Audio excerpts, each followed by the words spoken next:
আসসালামু আলাইকুম, শুভ সকাল সবাইকে। আমি জেসি, আপনাদের সবাইকে ওয়েলকাম জানাচ্ছি আমার চ্যানেলে। আজকে আমাদের বাংলাদেশের 6 ডে। আজকে তো শুক্রবার। আজকে আমাদের একটু বাইরে যাওয়ার প্ল্যান আছে।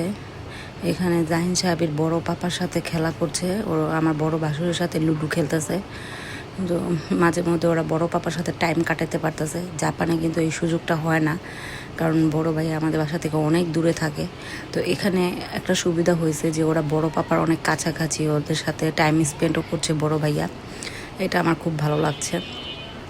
ওই যে ডাব কেটে ওখানে ময়লা ফেলায় রাখছে আমার জামাই। আমরা প্রতিদিন ডাব খাওয়ার চেষ্টা করি, জাপানে তো পাওয়া যায় না। এখানে রাইসা পড়তে বসছে। জাপানে আসলে ফ্রেশ ডাবটা পাওয়া যায় না, মাঝে মধ্যে পাওয়া যায়। তো এই জন্য চেষ্টা করি আসলে এখানে আসার পরে ডাব খেতে। আমার বড় বাসুর তো চেষ্টা করে প্রতিদিনই খাওয়ার জন্য। তো এখানে আমার ননাস আর কি সব কিছু খাবারের ব্যবস্থা করছে, উনি সকালবেলা নাস্তার। সত্যি বলতে মানুষ শ্বশুরবাড়িতে এসে কাজ করে, আর আমাকে আপু কিছুই করতে দিতেছে না। আমার শ্বশুরবাড়িতে আমার কোনো কাজই করতে দেয় না। আমাকে কোনো কাজ করতে মানে কি একটা গ্লাসও আমাকে ধুইতে দেয় না আপু, এরকম। আপু চেষ্টা করতেছে যে আমি আসছি, আমি যেন রেস্টে থাকি। আর এই তো এখানে জাহিন সাহেবের জন্য নাস্তার ব্যবস্থা করা হয়েছে। আমি একটু পরে নাস্তা খেতে বসবো। এখন বড় ভাসুরকে নাস্তা দিয়ে আসতেছে আপু। বড় ভাইয়া আসলে আমাদের মতোই একদমই নাস্তা খেতে চায় না, বা কোনো খাবারে তেমন একটা খেতে চায় না।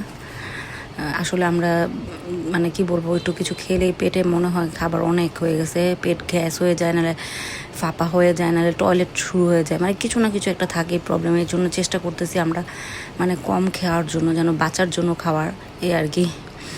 আর আপু তো চেষ্টা করতেছে জান প্রাণ দিয়ে যে আমাদের কি খাওয়াবে, কি খেলে আমাদের ভালো লাগবে। তো সকালবেলা নাস্তাটা আমার এখানে ভালো লাগে, কারণ হচ্ছে পরোটাটার মধ্যে একদমই তেল নাই।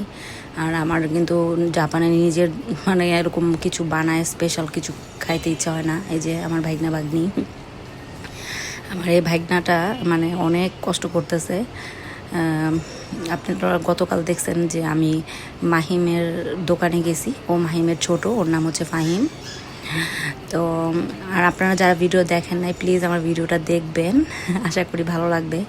এইখানে যে কাপড়গুলো সব সরায় রাখছি, ভালো লাগে না দেখতে। আর আমার জাহিন কান্না করছে নানু বাসা যাওয়ার জন্য। তো আমরা এখন বাইরে যাব, এর জন্য আমি আর রাইসা ভাবছি গান ছাড়ি, গান ছেড়ে দুজনে রেডি হব।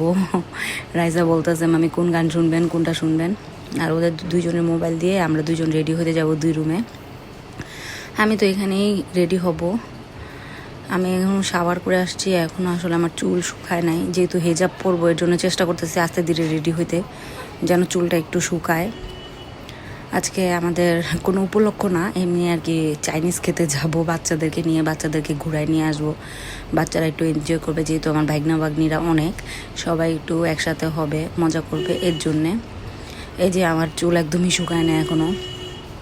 তো সবাই রেডি হয়ে আসলে আমাদের বাসায় এসে পড়েছে। এই যে সবাই রেডি। এই যে আমার বড় ভাসুর, ভাইয়া, আর ভাইয়াকেও ভিডিও করতেছি। যাই হোক, এটা আমার ছোটো ননদ, এরপর আমার বাতিজি, আর বাকিগুলো তো আমার ভাগনা ভাগ্নি। সবাই মিলে একসাথে যাব, অনেক মজা হবে। আমরা এখন বের হয়ে যাচ্ছি। আপু যাবে না, আমার ছোটো ননদটাই শুধু যাবে। আমার কোনো ননাসই যাবে না আসলে, বড় ভাইয়া যাচ্ছে। তো বড় ভাইয়ার জন্য আসলে সবাই লজ্জা পায় আর কি, বড় ভাইয়ের সামনে একটু ভয়ও পায়, রেসপেক্টে আর কি কেউ যাইতে চায় না। তো আমার ছোটো ননদটা যাবে, এটা আমার ছোটো ননদের মেয়ে আরিয়া, মাশাল্লাহ। কিন্তু ওদের সাথে ওর সাথে আর কি জাহিন সাবিরের খালি ঝগড়াই লেগে যায়। তো আমরা বাইরে যাওয়ার সময় একটু ভিডিও করছি। রাস্তা তো ভাঙ্গা, দেখা যায় মোবাইল আপ ডাউন করতেছে, একটু মুভ করতেছে। তো এই যে আমি আমার ভাগ্নির সাথে বসেছি রেস্টুরেন্টে। আমি তো প্রথম আসছি বাংলাদেশের এই রেস্টুরেন্টে, আমি কখনো আসি নাই। এর নাম হচ্ছে বাবলস। মানে ভালো লাগছে আমার, কারণ পরিবেশটা অনেক ভালো লাগছে আমার কাছে। এত সুন্দর সুন্দর প্লেস ছিল, খুব সুন্দর, কিন্তু এত গরম ছিল যে আসলে ওরকমভাবে ছবিও তোলা হয় না। মনের মতো মনে হচ্ছে ছবি উঠতেছে না।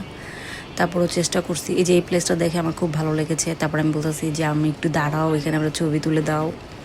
তারপর এখানে সুইমিং পুলও ছিল। আমি কখনো দেখি নাই যে বাংলাদেশে এরকম রেস্টুরেন্টে সুইমিং পুলও থাকে। আমি মনে হয় নিজে অনেক মানে কি বলবো পুরনো হয়ে গেছি। বাংলাদেশে আসার পরে অনেক নতুন নতুন কিছু দেখতেছি, শিখতেছি। এই যে আমরা সবাই খাওয়া দাওয়া শেষ করে নিচে এসে একটু ছবি ফটো সেশন করেছি। এই হচ্ছে আজকে আমাদের দিনটা। যাই হোক, আপনারা সবাই দোয়া রাখবেন, আমাদের পাশে থাকবেন, আমার ভালো থাকবেন সবাই। আজকে এই পর্যন্তই, সবাই থেকে বিদায় নিচ্ছি। আল্লাহ হাফেজ, আসসালামু আলাইকুম।